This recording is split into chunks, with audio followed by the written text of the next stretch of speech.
Waalaikumsalam warahmatullahi wabarakatuh. Kenapa orang yang masih melakukan amalan-amalan seperti maulid, haul Habib-Habib, ziarah kubur wali-wali tidak malu sama Allah Jalla Jalaluh? Bukankah mereka sedang bermaksiat sama Allah Subhanahu wa taala? Ini semua dilakukan karena seseorang menganggap itu adalah perbuatan baik. Dan kebanyakan teman-teman kita ini, semoga Allah berikan hidayah, mereka menyangka mereka sedang mendekatkan diri kepada Allah Subhanahu wa taala. Padahal kita tahu semuanya, kalau Allah Subhanahu wa taala telah mengutus nabinya Muhammad sallallahu alaihi wasallam untuk mengajarkan ajaran yang dia inginkan, dan sebelum Nabi Muhammad SAW menutup hidupnya, ditutup dengan nafas yang terakhir, itu beliau sudah menyampaikan semuanya, dan ini disepakati oleh para ulama. Tidak ada satupun di antara sahabat setelah meninggalnya Nabi Muhammad SAW kemudian menambah-nambah ajaran beliau SAW. Banyak orang yang tidak faham. Mereka mengatakan buktinya ada sahabat yang melakukan perbuatan-perbuatan yang Nabi tidak contohkan, padahal yang dimaksud adalah pada saat Nabi Muhammad SAW masih hidup. Ini tidak termasuk dalam larangan karena wahyu sedang turun, agama dalam proses penyempurnaan. Tapi setelah sempurna agama itu tidak perlu sebenarnya orang melakukannya. Kenapa? Sebabnya ya syaitan menghiasi bagi orang, teman-teman sekalian. Kata ulama, dosa ada dua macam. Ada dosa syahwat dan ada dosa syubhat. Dosa syahwat adalah dosa yang diikuti dengan hawa nafsu, seperti orang mencuri, membunuh, berzina. Itu semua adalah hawa nafsu. Dan ada dosa syubhat. Ini yang banyak orang terjerumus dan dia tidak tahu kalau dia sedang terjerumus. Dia anggap itu ibadah padahal sebenarnya bukan. Ya. Termasuk dalam pelanggaran adalah melakukan apa yang baginda Nabi Muhammad SAW tidak ajarkan. Saya kasih contoh begini teman-teman.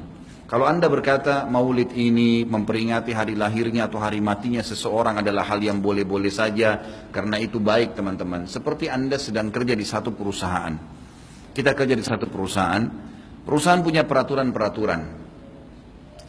Kita masuk misalnya building itu ada 10 tingkat, rapi, bersih. Kita sebagai pegawai ingin berbuat perbuatan yang kita lihat baik, tapi perusahaan tidak suruh. Seperti misalnya kita membeli kembang, kita taruh kembang di pintu utama masuk kantor. Pemilik perusahaan tidak mau itu. Kalau dia mau dia sudah taruh kembang. Niat kita baik.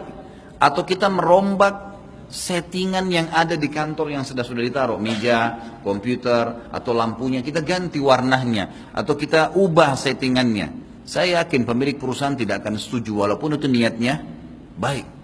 Itu rasional sekali. Bagaimana dengan orang yang sudah Allah sempurnakan agamanya lalu dia buat-buat dengan alasan itu baik. Walaupun bunga tadi wangi, walaupun settingan itu bagus, yang punya nggak mau, gitu kan? Kalau dia mau dia sudah suruh, dia bisa suruh.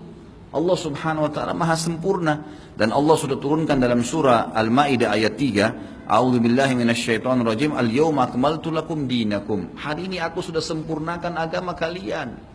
Enggak butuh lagi tambahan. Kata Ibnu Katsir, kata para ulama tafsir, menandakan orang Islam tidak butuh lagi ajaran apapun. Wa atmamtu alaikum ni'mati, dan nikmatku akan aku sempurnakan. Maknanya kalau kalian yakini dan jalankan agama kalian yang sudah saya sempurnakan. Wa raditu lakumul Islam madina, dan aku ridha kalau kalian beragama Islam. Dengan Islam aku akan terima, selain Islam aku tidak akan terima. Itu maknanya. Jadi tidak perlu tambah-tambahan teman-teman sekalian. Kalau Nabi Muhammad SAW tidak pernah lakukan maulid, kenapa anda lakukan? Apa maunya gitu loh. Tanya coba, pasti mereka bilang Nabi nggak pernah lakukan, para sahabat tidak melakukan. Sampai saya pernah berkata kepada beberapa teman yang sudah sampai pada level ustadz-ustadz, kiai-kiai yang mereka masukkan, saya bilang, akhi, tolong datangkan kepada saya satu saja pendapat, tidak usah dari para sahabat, tidak usah dari para tabi'in. 4 orang imam saja, Imam Ahmad, Imam Malik, Imam Syafi'i, Imam Abu Hanifah, ada enggak? Satu saja statement mereka yang suruh buat maulid. Coba datangkan kepada saya. Tidak pernah ada, satu pun tidak ada statement mereka.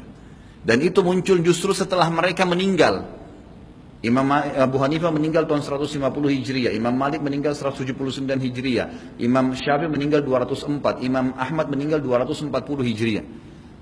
Itu munculnya maulid di tahun pas Imam Ahmad terakhir tuh, 10 tahun sebelum meninggal, 230 Hijriah oleh orang-orang Syiah yang ada di Mesir. Itu mereka lakukan. Karena mereka mau mencontohi ya, yang dilakukan oleh orang-orang Nasrani merayakan hari lahirnya Nabi Isa alaihissalam. Banyak orang bilang ini kan cuma untuk syiar. Syiar akhi, sampaikan sejarah Nabi Muhammad SAW. Sampaikan majelis ilmu, bukan dengan membuat-buat yang Nabi kita tidak lakukan, gitu kan? Saya sudah kasih contoh tadi di perusahaan, walaupun kita dekat dengan seseorang pimpinan perusahaan pun, tidak mungkin kita bisa melanggar apa yang dia inginkan. Harus mengikuti apa yang dia titahkan, gitu kan? Seperti itulah memahaminya. Dan segala macam jenis-jenis perbuatan saya tidak rinci satu persatu teman-teman sekalian. Saya sarankan jadikanlah Nabi Muhammad SAW betul-betul sebagai kiai Anda. Kalau mau kerjakan sesuatu tanya, Nabi Muhammad SAW kerjain nggak? Kalau enggak cukup. Kita nggak lebih pintar dari Nabi SAW teman-teman. Dan boleh diutus untuk dicontohi. Yang diperintahkan saja sudah padat, sudah banyak. Untuk apa buat-buat lagi? Udah banyak gitu kan? Dan anehnya teman-teman yang buat acara maulid ini subhanallah banyak sunnah Nabi yang ditinggalin. Banyak, melimpah sunnah Nabi nggak dikerjakan.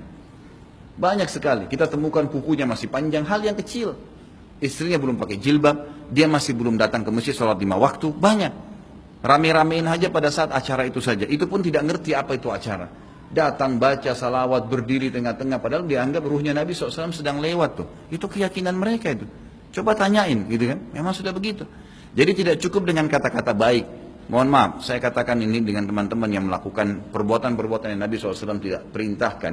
Anda sama saja sedang mengatakan maaf Rasulullah, saya lebih ngerti daripada Anda. Nabi SAW tidak perintahin kita kerjain, jadi kita lebih ngerti dong dari Nabi. Gitu kan? Padahal kita disuruh menjadikan Nabi Muhammad SAW sebagai suri tauladan. Yang disuruh saja, jangan tambah-tambah, cukup. Cukup. Dan yang tidak dicontohkan sama, jangan juga dilakukan. Karena Nabi SAW bukan orang yang tidak tahu, orang yang tahu. Semua dipandu kan? Berarti di sini masuk dalam mengerjakan apa yang diperintahkan, meninggalkan apa yang dilarang dan yang tidak dicontohkan. Karena di sini dilarang itu bisa Nabi SAW larang atau Nabi SAW sengaja tidak lakukan untuk menunjukkan kalau itu tidak boleh. Kan seperti itu. Semoga Allah berikan hidayah. Bagaimana kiat-kiat kita menepis dosa-dosa